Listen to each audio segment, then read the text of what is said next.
Morning, namaste. So first, this morning we want to start on a very interesting topic, and a topic that many NGOs love. It's also a topic that many NGOs, all of us, it's a challenge for us. We've come up with a very good program, we've designed a very good program, but sometimes we are not able to sustain the innovative program that we have because the funding stops. Funding stops for various reasons. Sometimes the donor just choose a different geographical location, or they decided at the strategic level that this is not a cause, an issue that they fund. So we all need to look for other options to fund. As I said, there are many ways to cut a cake. So this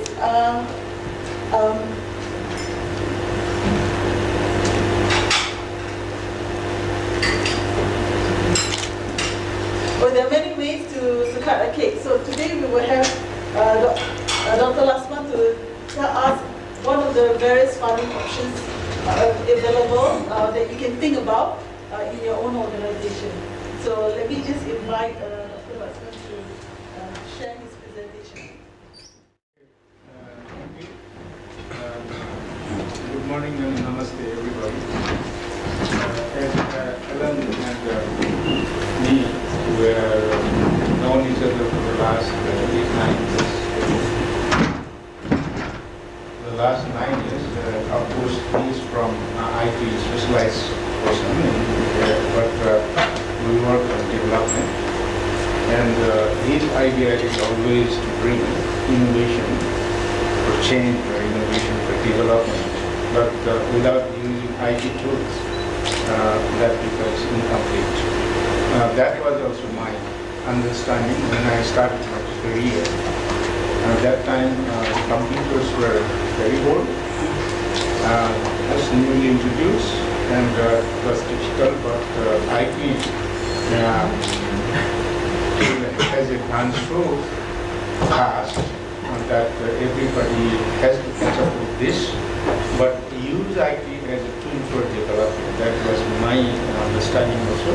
So our ideas were matching each other, and they were the one to start Sarvodayaand Nepal, a series of workshops and seminars for generating innovative ideas, and Sarvodayaand 1, 2, 3. If I remember exactly, it is 2008, 2007, 8, 9, something like that. So from that time we were close, but in between the workload on me in this project, Enterprise Development Program, increased, and we were a little bit disconnected, but now again we are in contact. The purpose, I think, I see every one of you, we are youths. I'm very happy to know, to feel that youths are the builders of Nepal. The urgent need in Nepal is that your productive age must be used in Nepal, and you should devote your time to the development of the country. Many youths are migrating, but that is not a natural migration. That is forceful migration, because they don't have options. They don't see opportunities in Nepal. So there's a lot of problem in Nepal, youth employment, no opportunity, they don't see, but some of them are interested to go abroad willingly, but others are jobless and they are forcibly going. So in that case, I think this type of innovative work introduced jointly by several organizations, led by Microsoft Innovation Center, will bring some kind of awareness among the youths like you, and most importantly, the educated youth like you. You should be the job creator in Nepal, not job seeker. So such innovative idea will give you develop confidence and give you idea and be innovative, that how can I run my own business and create employment for others. That is the most important thing now that Nepal needs, because private sector of Nepal still very weak. You see in a developed country, very few portion, 5-10% of the employment opportunities lie with the government, but 90% of opportunity for employment is in private sector. So there are very few private sector companies who can employ large number of labor force. So that's the reason. Now more job creators are important than job seekers in Nepal. So I hope with this innovative idea, the two-day session, you are competing each other and also bringing new ideas. That will be very important part of innovation. That will show good impact in the future. But my presentation is a little bit, not little bit, fully focused on success model of enterprise, micro enterprise development in Nepal. This project, when we started in 1998, there was no such word in Nepal, micro enterprise. They call what a small industry. And then when this was introduced in the pilot program, in 1998, UNDP's funding, and the lead agency was Ministry of Industry. So how this micro enterprise using as a tool for poverty alleviation in rural area can show results, whether it can be successful or not in the context of Nepal. Then we started working, designing the project, combined several ideas. We reviewed the literature, what are the success models in other countries, what are failure, based on that we designed, tested in 10 districts of Nepal for 5 years, and it showed a very good result. Then in second phase, from February 2004 to 2008, many donors started crowding because it was a success model. So DFID, UNDP itself a small firm, major funding agency DFID, then a New Zealand Act. New Zealand Agency for International Development, small amount of funding, and then major funding agency, the then Australian Agency for International Development. But since last year, this has been merged into Department of Foreign Affairs and Trade, de facto called, and there is a small unit called Australian Aid. So they started funding, and our colleague here, he's from Australia, he's sitting there, he's from Australia, and I said this, our project in the fourth phase now is a sure 100% funding by Australian government, so he was feeling something happy. So Australian government has not so much big amount of funding in Nepal, but in some areas they are working, and wherever they have worked, it has been very successful. The community forestry, you must have heard in the past, is a model in the world. The community success model of community forestry in Nepal has been taken as a very good successful example around the world. And that was the initiative of Australian government support to Nepal, to Ministry of Forest and Soil Conservation, worked for 35 years, established this system. The community owns the small piece of private land or forest. They manage by themselves. They use the resources by themselves. That is the decentralized method. I think many of you should know where we should go if we have to start forest-based enterprises. That is community forestry. And then UNDP at the third phase. So district expansion and different policies and guidelines were formulated.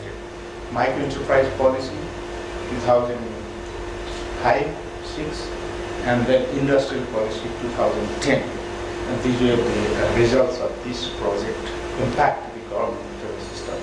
And in the Ministry of Forestry, Municipal Conservation, several policies, guidelines were developed based on forest-based enterprise development. And also we were able to convince Nepal Rashtra Bank to bring some policy, formulate new policy and revise policies to make more microfinance institute work friendly to the micro entrepreneurs and small entrepreneurs. And then that was the time, because of that impact, then government, when Maoists joined the government 10th five-year plan was just ending, and then they decided that in 3 years period they will have a new constitution. So for 3 years they should develop 3 years interim plan. So after the promulgation of the micro enterprise policy, they clearly define micro enterprise activities, budget, targets in the national program, and then the 3 years interim plan. And such they needed 3 years interim plan, another 3 years interim plan, because the constitution could not be come out. Still going on.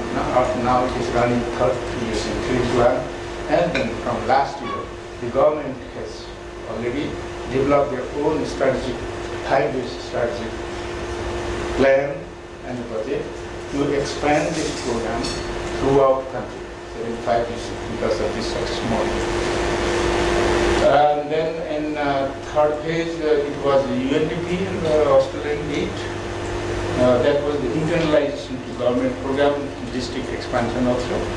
And UNDP and DFAT is now currently funding since August 2013, and this phase 4 is the last phase. The phase 4 is the last phase that will end in July 2018. MEDEC works in 38 districts now, but will slowly fade out from the districts, and by the end of this period, July 2018, all 75 districts will be covered by government and the fully internalized regional program. So now I will show you some of the structure. This is a UN system always reports to the government. Of course, project works with the government, but project also selects BDSPOs, Business Development Service Providing Organization, or NGOs, to implement the program. So in the project board, the Ministry of Industry is the lead agency.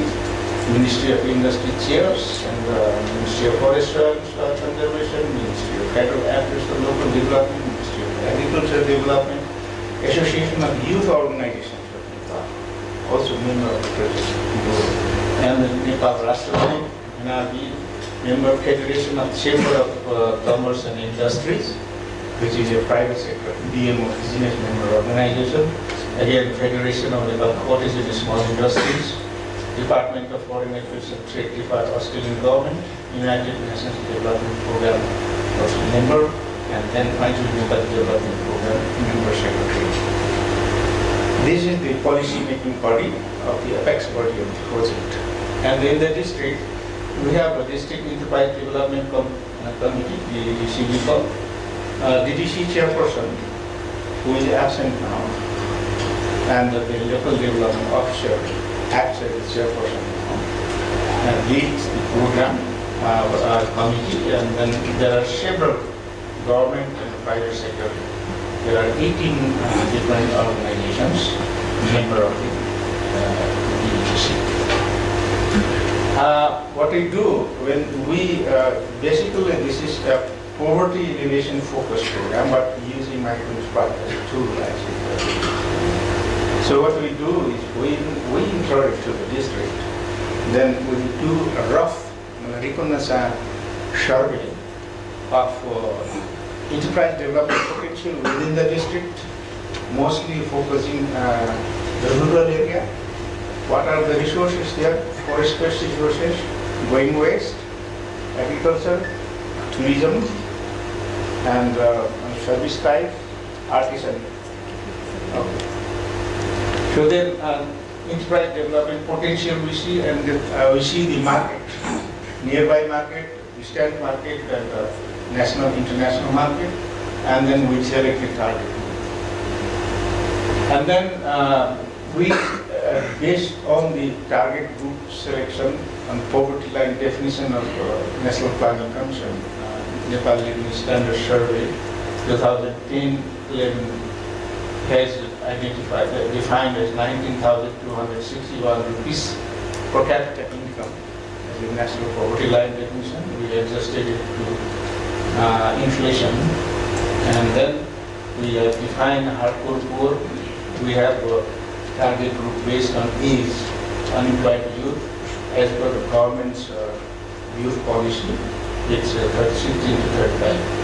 And then is the social exclusion also. Inclusion type of targeting. 60% should be women, 30% should be Dalits, indigenous nationalities 40%, and the remaining 30% others. Geographical diversity, religious minority. We work with the HIV/AIDS and injecting drug users also, which is completed. We also work with the Maoist ex-combatant discharged from the underage, and then many of them became successful entrepreneurs. That is also completed, and we also working in the joint issues of Bhutani refugees. Bhutani refugees migrated to the third country. Then that program in Japa and Neuron has a regular program. This is a kind of model the government has taken up, and the UNDP has also internationally trying to replicate because it is a poverty alleviation program. Then we do select target groups, do the social mobilization, then train them for entrepreneurship development, prepare a business plan, how much investment needed they decide, and then what is the area of skill they need. Then third is skill training, then access to microcredit or microfinance. We link up the project. It doesn't have itself the fund, but it links up with the financial institution. Interestingly, yesterday, the whole day session I attended in Legal, we have done an umbrella memorandum of understanding with 7 banks, commercial private banks, and they are working with us in the rural area. But most important part you should know is we are trying to introduce electronic way of the mobile apps and the branch-based banking. Branch-based banking of the electronic, fully operated small equipment, no branch, one agent is there, he or she can access the loan needed by the entrepreneur and send them to the branch.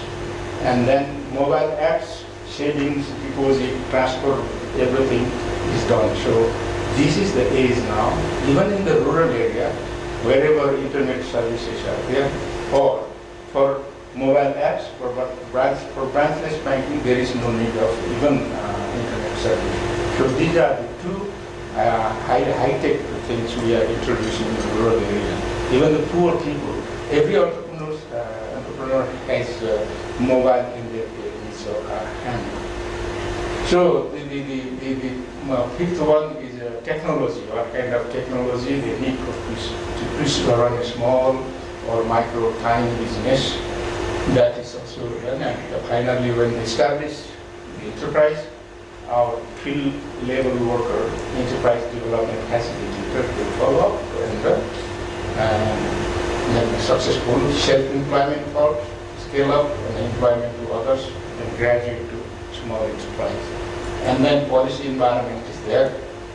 We have to work with the government very closely for policy feedback, formulation and guidelines of the directives. These are the VDCs and municipalities, rural market centers. We work in 38 districts. But this one is including government. Now they are in 55 districts. All major 35 districts are overlapped with the government program. we are slowly phasing out. They are increasing the number. And yellow color, government purely on the blue, and the red colors are government Nepal. These are the stages of enterprises. I don't go in detail because I have to just give you. After 3 years, they become resilient. Resilient means they have to share the cost. So then, when you see achievement of phase 1, 2, 3, we have been able to create 61,838 micro entrepreneurs, phase-wise. As of December 2015, 70,899, 69% women and 31% men. And then youth, 16 to 29 years. In some of the countries, they define youth age as 16 to 19. The internationally accepted, I think. And as per Nepal's youth policy, it is 16 to 40 years. So we target about 60, but we have been capture 55% of the total 70,000 entrepreneurs, youth in the age bracket. So employment generation 75,000, and you see inclusiveness, that is 23%, indigenous nationality 36, others 41. Then agro-based is dominating area, 55%, followed by forest-based area, 18%. Then artisan, handicraft is 13%, service-based 16%, tourism 2%, and others undefined 6%.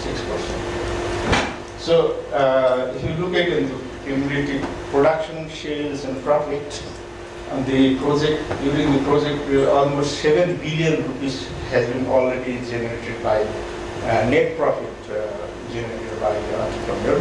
The project cost up to now is about 30 billion rupees, but it has exceeded the project cost even during the just double, more than double. And then when we do, how we measure their change in the income? We conduct survey and PRA, household survey, and then establish the benchmark of per capita income. The average per capita income, 13,813, now has reached to 427%, increase 59. And now if in one family, one entrepreneur is there, without considering the income of other family members, his or her contribution is about 176%. In MEDEP phase 4, government MEDEP has to create 30,000 entrepreneurs. The government has to create about 43 and a total 73,000. Some examples, honey has been one of the most potential, and even from the churi tree, you know, because typical plant in the mid-hills, available in 42 districts in Nepal. There are 5.5 million trees in Nepal, and if you can use it as a beekeeping, because its flower retention is for 5 months, and you can harvest for about 10 times in the modern beehive. And then the churi honey is herbal, organic. In the trees, churi trees in the jungle forest, nobody is going to spray chemicals. So it has very high value and exported to India, officially, unofficially. And then other areas of other potential resources for honey is mustard, rudilo in Nepali, but I exactly don't know English, and other flowering plants, even the apple and the citrus cultivated crops, buckwheat, they are also resources. This is another resource, although you must have heard, in the remote village, in 58 districts of Nepal, although is available. This is the longest staple length, strongest fiber ever we have found in the world. So we can process it and make different products. these are exported. More than 250 products are there. This has been being exported, and also most importantly, in the remote area, the women entrepreneurs, they collect allu, process, and they make yarn, and they supply yarn to the carpet industries in Nepal. There are almost 1,000 carpet industries, but about 360 carpet industries are functioning, and more than 250 carpet industries are using allu yarn to weave carpet. Carpet can be 100% woolen. Initially, when you see, you must have known, we used to import wool raw material from New Zealand, and then the price of the raw material started decreasing, and they started looking for auction. We joined hands together with them, do some research, and allu has been found very useful for making carpet, either mixed with wool or pure allu. And it means the micro entrepreneurs working in the remote area, and it is 90%, 99% of the carpets are exported. So those women, poor women, have also contributed in export economy of Nepal. Similar products are there. Are so many such similar products, but I cannot. And churi, one potential area from churi is honey.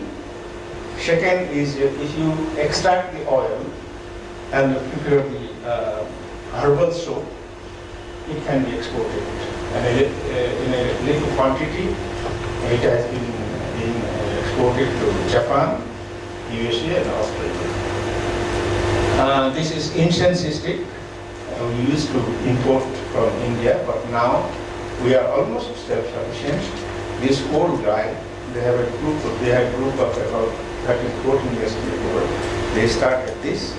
Every raw material used to be imported from India, and they just assembled them. Value addition was about 12.5%. But now every raw material used Nepali, and 100% raw material, 100% value addition. And this guy, group of 10 people, have created job for more than 500 people. And this is another crop, strawberry. In developed countries, in temperate area countries, even in Australia, this is a commercial crop. But in Nepal, little has been done. We tried, we were successful. Even one BDC company nearby, you can just go from the season of harvesting. You must have processed and tested strawberry, money fruit, but those are coming strawberry promoted by this project. There are about 500 farmers, from one open milk land. They can earn 100,000 rupees net. This is very high value. Part of it is exported, about 220 million, started to export to India, and most of it goes to star hotels. And they have connection with 780 hotels, and they are sending, packing it, they send it to, in the center they are packing, that's the crop, and these are fruits. This is new, but in mediums, by talking to me, if you just can work, say about 500 to 600, 1,000 location or settlements, about 20 billion rupees worth production is potential, which Nepal is peak of now. No rice millet, no maize millet. Maize millet from one rupee, 10,000 rupees profit. But from strawberry, it is 100,000 rupees. So we have to think, because our small lands are very small, so high value crops. But again, this is totally related with cooperative model, because a small producer alone cannot market the product. So in the cooperative, they can collect, they can grade, they can pack collectively, and so. But another area MEDEP has done a lot of work is IT introduction of IT tools in cooperatives for their savings and credit calculation in the software package, and the marketing, everyday income profit closing, So until now, there are, I think, more than almost 40,000 cooperatives in Nepal, and those cooperatives are modernized using IT tools. They can compete in the market. So we have your area, it's what is also there, the potential area I have shown you. Everywhere IT is used, IT apps are used, and that should be the innovative idea, how we should use it. Thank you. That's my short presentation, and we have